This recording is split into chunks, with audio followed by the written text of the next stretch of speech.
Ukraine আস্তে আস্তে পরাজয়ের দিকে এগিয়ে যাচ্ছে। যত ইউক্রেনকে সাহায্য সহযোগিতা দেওয়ার হুঙ্কার দিক ন্যাটো এবং আমেরিকা, বন্ধুরা নতুন করে আরও বিভিন্ন সময় বিভিন্ন ফ্রন্ট লাইনে অগ্রগতি সাধন করেছে রাশিয়ান ট্রুপস বা বাহিনী।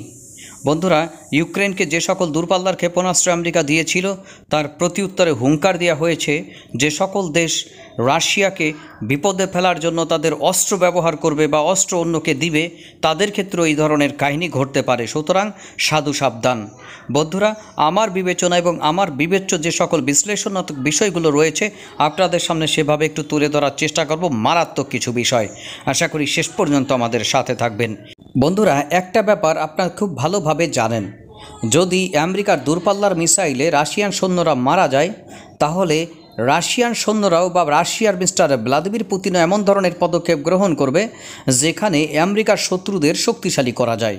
একে একে দুই মিলালে এখানে কাহিনীটি এমন আসে, তুমি যদি ইউক্রেনে আমার বিরুদ্ধে তোমার ক্ষেপণাস্ত্র ব্যবহারের অপশন তৈরি করো, আমি ইরানের কাছে এমন কিছু বানাবো বা এমন কিছু পাঠাবো যেগুলো তোমার যে সকল সৈন্যবাহিনী রয়েছে তাদের উপরে গিয়ে আঘাত করলেও অবাক হওয়ার কিছু থাকবে না।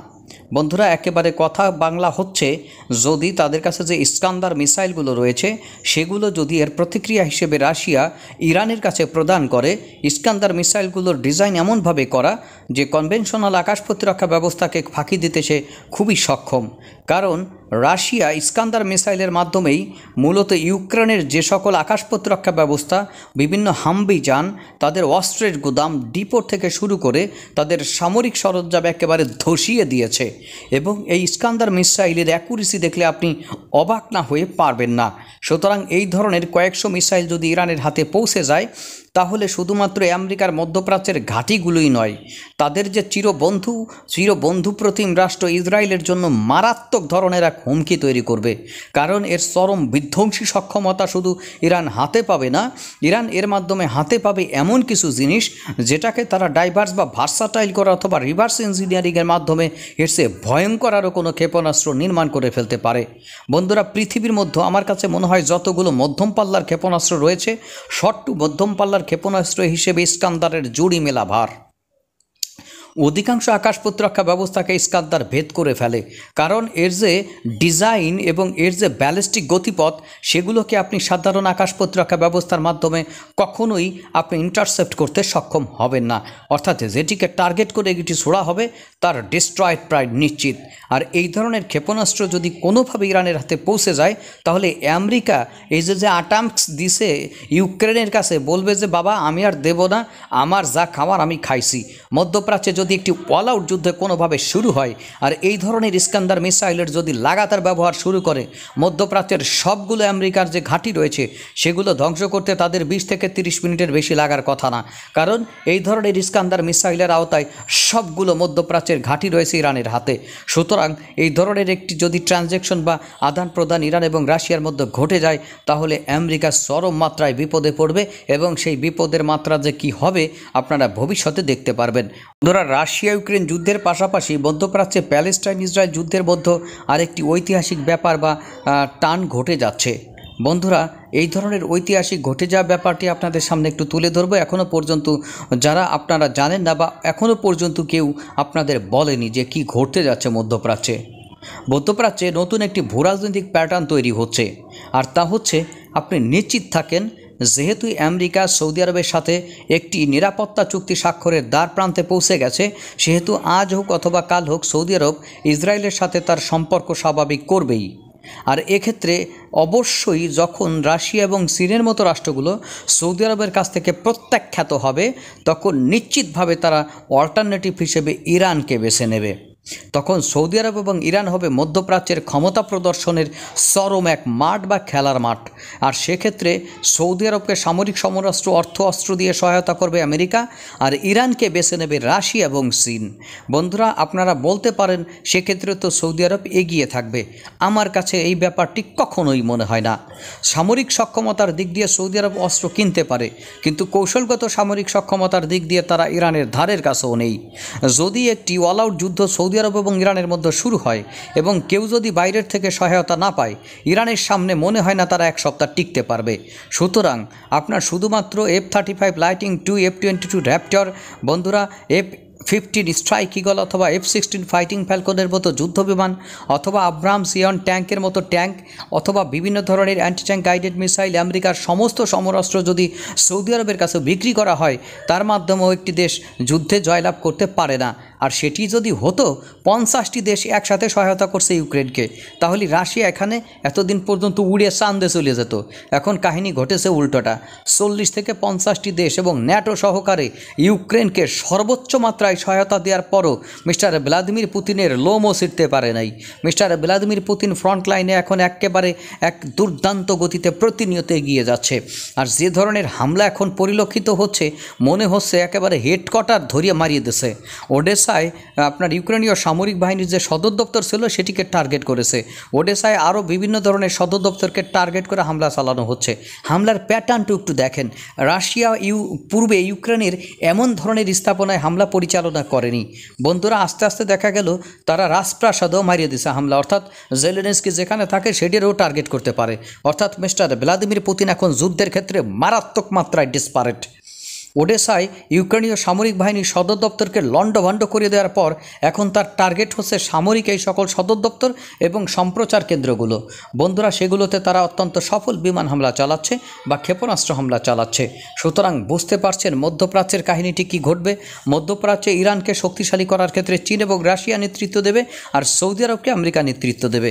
তবে একটা জিনিস আপনাদের বলে রাখি, বিপদে পড়লে ওই যে যেমন ইউক্রেনের পেছন থেকে দৌড় মারছে, ওইভাবে বিপদে পড়লে আমেরিকা সৌদি আরবের পেছন থেকে একসময় দৌড় মারবে। কিন্তু ইরানের যদি এই ধরনের সক্ষমতা বা ইরানকে যদি রাশিয়া এবং চীন সামরিক সহায়তা এবং কূটনৈতিক অর্থনৈতিক সহায়তা বাণিজ্যিক সহায়তা প্রতিনিয়ত করতে থাকে, তারা ইরানের পেছন থেকে সরবে না।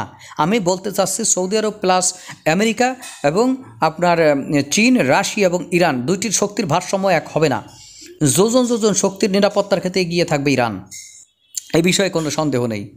সুতরাং এক্ষেত্রে সৌদি আরব একেবারে সে শ্যাল নিতে যাচ্ছে।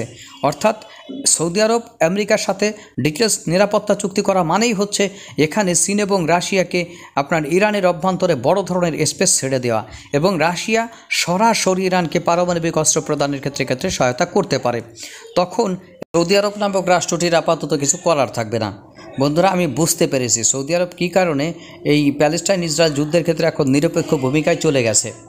সৌদি আরবকে পারমাণবিক অস্ত্র ধারণের অনুমতি দিয়েছে সম্ভবত গোপনে আমেরিকা। এটি আমার ব্যক্তিগত ধারণা, কারণ মিস্টার সালমান বা মিস্টার মোহাম্মদ বিন সালমানের একমাত্র উদ্দেশ্য ছিল সৌদি আরব পারমাণবিক শক্তিধর দেশ হবে, আর এর জন্য যা যা করা প্রয়োজন তাই তিনি করতে রাজি আছেন, আর এর জন্য তিনি প্রয়োজন বোধে ইসরায়েলকে স্বীকৃতি দিতেও রাজি আছেন। সুতরাং সম্ভবত এই টোপি দিয়েছে আমেরিকা মোহাম্মদ বিন সালমানকে। কিন্তু এই টোপ দিয়ে তো লাভ হবে না। যদি ইরান এবং মধ্যপ্রাচ্যের অন্য যে সকল রাষ্ট্রগুলো রয়েছে মিলিশিয়া গোষ্ঠী হিসেবে তাদের বিরুদ্ধে চলে যায়, এবং ইরানকে যদি সৌদি আরব আমেরিকা লবির বিরুদ্ধে দাঁড় করে রাশিয়া এবং চীন, সেক্ষেত্রে নিশ্চিতভাবে আপনারা একটা ব্যাপারে ধরে রাখতে পারেন, হয়তো আবারও একটা শত্রুতামূলক পর্যায়ে চলে যেতে পারে সৌদি আরব এবং ইরান। এবং ইরান সেক্ষেত্রে হয়তো সামরিক দিক দিয়ে এগিয়ে যাবে। আর এগিয়ে যাওয়ার ক্ষেত্রে আর একটা বিষয় এখানে সামনে উঠে আসবে, তুরস্ক। বন্ধুরা, তুরস্কের ভূমিকা এক্ষেত্রে মারাত্মক গুরুত্বপূর্ণ। যদি ইরান পারমাণবিক অস্ত্রধারী দেশ হয় এবং সৌদি আরবকে পারমাণবিক অস্ত্রধারী দেশ হিসেবে ঘোষণা করে আমেরিকা, সেক্ষেত্রে তুরস্ক কি বসে বসে আঙ্গুল চুষবে? কোনোদিনও না। তুরস্কের আঙ্গুল চুষার দিন শেষ। এখন মধ্যপ্রাচ্যের যে অবস্থা, যদি পারমাণবিক অস্ত্রের পাশাপাশি কনভেনশনাল অস্ত্র নিয়ে মিস্টার এরদোগান সামনে এগোতে পারে, তাহলে মারাত্মক ধরনের একটি সফলতা লাভ করবে তুরস্ক। কারণ তুরস্কের কনভেনশনাল সামরিক শক্তি বিশ্বে যত মুসলিম রাষ্ট্র রয়েছে তাদের মধ্যে সবচেয়ে শক্তিশালী। আপনার আকাশ প্রতিরক্ষা ব্যবস্থা বলেন, তুরস্ক এখন মিসাইল প্রজেক্ট বানাচ্ছে। তুরস্কের এই মিসাইল প্রজেক্টটি দুর্দান্ত। প্রাথমিক পর্যায়ে তারা সফলতা লাভ করেছে।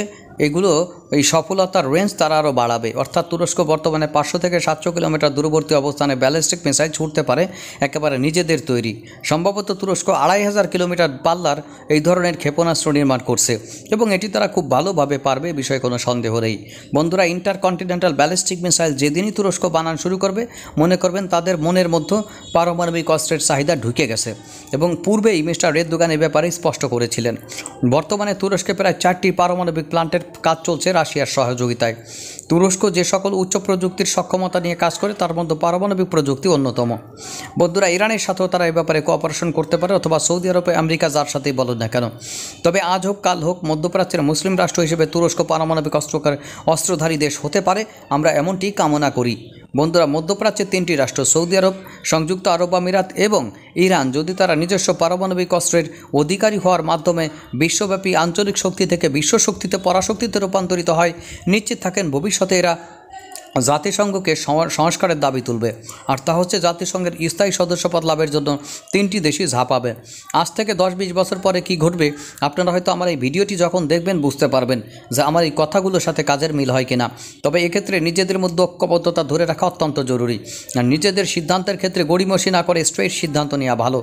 অর্থাৎ যদি সৌদি আরব এবং আমেরিকার মধ্যে কৌশলগত সিদ্ধান্ত বা কৌশলগত সম্পর্ক তৈরি হয়, সামরিক, অর্থনৈতিক যাই বলেন না কেন, নিশ্চিতভাবে রাশিয়া এবং ইরানের মধ্যে আর একটি অ্যালায়েন্স তৈরি হবে সৌদি আরব আমেরিকা অ্যালায়েন্সকে টেক্কা মারার জন্য। সেক্ষেত্রে খুব ভালোই হবে। দুটি যেহেতু মধ্যপ্রাচ্যের মুসলিম কান্ট্রি, দুটি শত্রুতামূলক অবস্থান না নিয়ে নিজেদের সামরিক শক্তি বৃদ্ধি করুক দুইজনের সহায়তায়। পরে সময় হলে বোঝা যাবে কাহিনী কি ঘটে। আপনাদের কি মনে হয় অবশ্যই জানাবেন।